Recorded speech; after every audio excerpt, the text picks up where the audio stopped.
Hey everyone, it's Ryan here. So today I'm going to be giving an overview of how to improve, and at least in my method.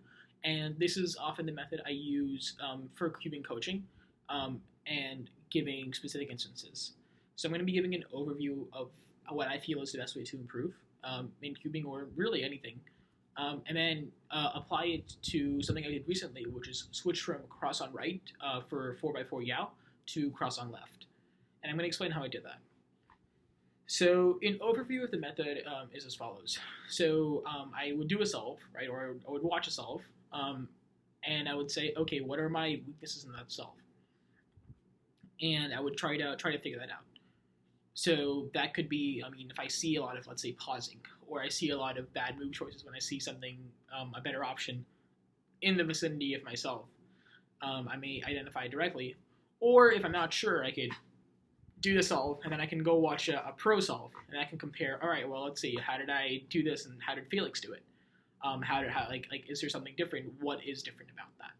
And kind of pinpointing specifically what that weakness is, I feel is important. So once you pinpoint that weakness, what I would do next is I would sit down and I would think about how I could improve it. So suppose my weakness is that I don't have good look ahead. So I would sit down, sit with a cube, and solve let's say, doing very slow turning to improve my look ahead. So I would just try not to pause one bit, and eventually I would build up my turning. But I would still do time solves in a standard sense, kind of so I don't slow down on practice. But I would make sure to spend a good amount of time doing untimed solves where I would stare at the cube, and I would just do slow turning. So I would figure out a way to improve in that weakness, more in the context of a drill. The next thing I would do is try to understand how the pros treat that, so how they would treat look ahead. Maybe I'm doing something different. Maybe, for example, for a big cube, I'm putting my edges on both layers, while some of the pros, they would insert all their edges in one layer before going to the next. And I would see what they do in their solves that's different than what I would do in my solve. And then the last thing I would do is try to implement what the pros do using the same untimed solve method. So it might seem kind of pointless, right? Why would I have that first stage where I just try to figure out how to do it myself before I look at the pros? And the point is it gets me thinking in the right direction. It's kind of the idea, well, let's say you're solving a math problem, right? You first experiment with different ways of solving the problem before you actually are presented with the solution. And I think getting that thinking going helps greatly when it comes to actually improving. So now we're going to use the example of 4x4. So if you guys didn't know, for I don't know, like 5 years, ever since I did 4x4 with Yao, I did my first two centers. And then I started doing my cross on the right. So the way I would do this is I would get let's say two edges together, paired, and I would use a lot more of this layer and these moves as opposed to the L moves. So it looks something like this, like that. And then I would solve my centers using L moves, slice R moves, and U moves.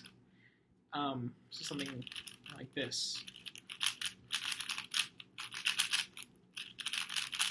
Like that, and it would be incredibly awkward, and I as a result couldn't flow too well, and I just relied a lot on heavy turn speed, and I couldn't really get past, like, I think I peaked around like 29 seconds or so, like just under 30 seconds, and I couldn't get past that. So about a month ago I decided that, you know what, it's time, I'm going to make the switch.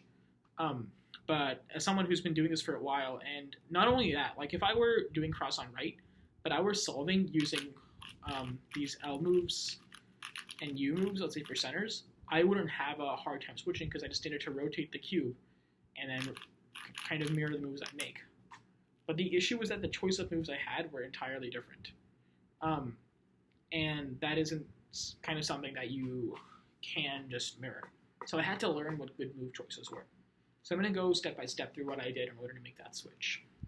So the first thing I kind of realized is, okay, I identified the fact that I can't recognize my color scheme from that angle. So even if I knew how to make good moves, I just had a really hard time with that, with color scheme recognition. And I didn't need to be perfect at that initially, but I did need to have some sort of a basic understanding so I wouldn't get confused even as I do untimed solves. So what I did next is I pulled out my 5x5. I said, all right, let me try Yao for 5x5, because then I'd have the centers to tell me my color scheme. So if I ever got confused, I could always just kind of like look over there. And then for 6x6, I can solve from any orientation, and that's because I have time to think got my color scheme. For 4x4 you don't, and I wanted to practice not having that time. So that's why I used 5x5. And I, for about a day or two, I just did Yao 5 solves, just for fun. And the good thing is, like at some point I'm considering also trying out how good I can get with Yao 5. Yao for 5x5. I've been practicing that as well, but that's another story. So for 4x4, right? So once I had that in mind, I kind of knew how to approach the color scheme. And the next thing to do was to change my move choice. So I said, okay, well, let me see how I can solve. Basically, I knew you have to use these R moves and these U moves for centers, and then for cross edges, a lot more D and B moves instead of these L moves. So okay, well, I kind of got my cube in the right position. And I said, all right, well, let's say I have these two cross pieces right here. So what I used to do is I used to do something like, let's say I would do like an L move, and then I would solve this one, and then I'd bring it back and do an L.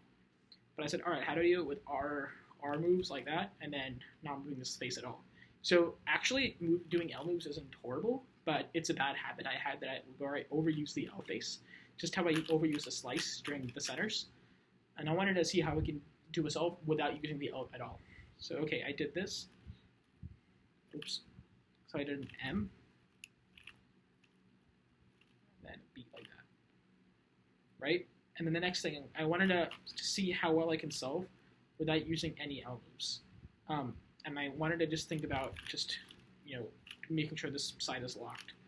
And I didn't, even if I had a case like this where it might be better to rotate and do that, I would not do that because I wanted to master this new skill I was learning.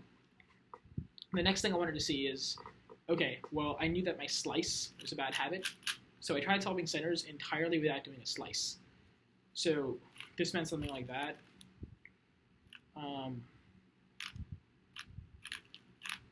Right, and if we have two center swaps, you should do a slice here, right, to get that first piece up. But I made sure to kind of, let's see, do it in the least slice way possible, which is like that, and then you have a single slice because it's unavoidable. But I would make sure not to finger trick it that way. So I'll do that. U2R. So those were some base weaknesses I had that I wanted to get over. But even so, I realized my solves were far from optimal. So now that I kind of got over the initial humps, how do I get over something that I don't even realize I have a weakness with? So that's when I watched walkthrough solves. I think Felix had some great solves on cube skills, which were incredibly useful. And I also watched some solves by Sebastian on his channel, just time solves, and try to see how they'd approach it. And that's kind of when I realized that one thing that I didn't do correctly was for my cross edges, right? I would often, a little habit from 6 and 7 is I would scan around for the best option for which cross edges I would try to find. Well, as for 4x4, because you have so little time, and all cross edges are like, the efficiency of each cross edge is not that different at all. You have a very similar move count for each. So I should just do what I see first. And that's what I saw people doing, like Felix and Sebastian, let's say, when they were approaching that. So immediately I, kind of scrambled up my cube again, just practiced some cross edges by themselves, or did time solves with a focus on cross edges. And I would just make sure to do exactly what I saw immediately and not think twice about it. Even if it meant, like a little bit of fumbling, wasting moves there, I would do that. Like it looks something like that, because I would just make sure to do exactly what I saw right away. And I would keep doing that until I felt that I could, implement that comfortably into my solves. So that was for my cross edges. That was one example of something I didn't realize I had an issue with, which I realized after watching some solves, only after getting familiar with the basics. And for centers, what I didn't realize is, so on 5, 6, and 7, I usually would do a center on the front, move it to the bottom, and do the next center on the front as well. But for 4x4, more often than not, it's good to do the center below and move it onto the back. And that's kind of, it's mainly because of look-ahead reasons, is if you're solving the center on the top, you can move it back here. And I initially had an idea that it was for efficiency reasons, which might be useful for Yao 5, 6, 7. But for 4x4, like I was saying, I think the things are about equally efficient, that it's easier to kind of move back. And on the note of efficiency, another technique I learned, which I didn't realize earlier, I think I saw this on Kevin Costello's walkthroughs, is for half centers, which I knew from before. Instead of doing all half centers, I would just do two half centers for two centers, and then proceed as normal. And that's another technique I try to implement into my solves. So either way, so for a couple, on the note of doing the center below, so kind of, let's say I would have the red center here, I would put it into the back, and then I would do the green over here instead of kind of going for what's the blue in front. So I would do solves where I would exclusively solve this center on top instead of going for the one on the bottom. So I got comfortable with it until eventually I realized that I could do both together. So that's kind of the idea of, watching the professionals and finding other weaknesses, seeing how they solve their problems, and then solving your problems based on their solutions. So yeah, usually what I would recommend is as a multi-phase process for my clients is I would point out their weakness, and I would say, okay, well, this is your weakness. This is what you can do to solve it. Here's a basic drill. Now, go watch a professional, see what they do, and there's so many details in there that I can't really specify all of them. I'll give them some of the details, which I feel are very easy to put in words. But there are a lot of subconscious details as well, especially for 6 and 7, which don't go through right away. But I would tell them to look out for, let's say, how they would do their, how they would solve, let's say, blocks without actually building bars, and see if they can implement some of those into their moves. I'd give them inspirations like, okay, 2x1 blocks, and kind of how that would play into their improvement. So yeah, I mean, just to summarize, the four-stage method, in my opinion, has done wonders for me. It's probably the main reason why I've succeeded as much as I have with cubes, and I'm far from full potential. I definitely think I can do better, and I'm continuing to practice that way, and I'm continuing to see improvement as a result. And I definitely encourage you guys. Hope this helped you. And I definitely encourage you guys to focus more like this. Thank you.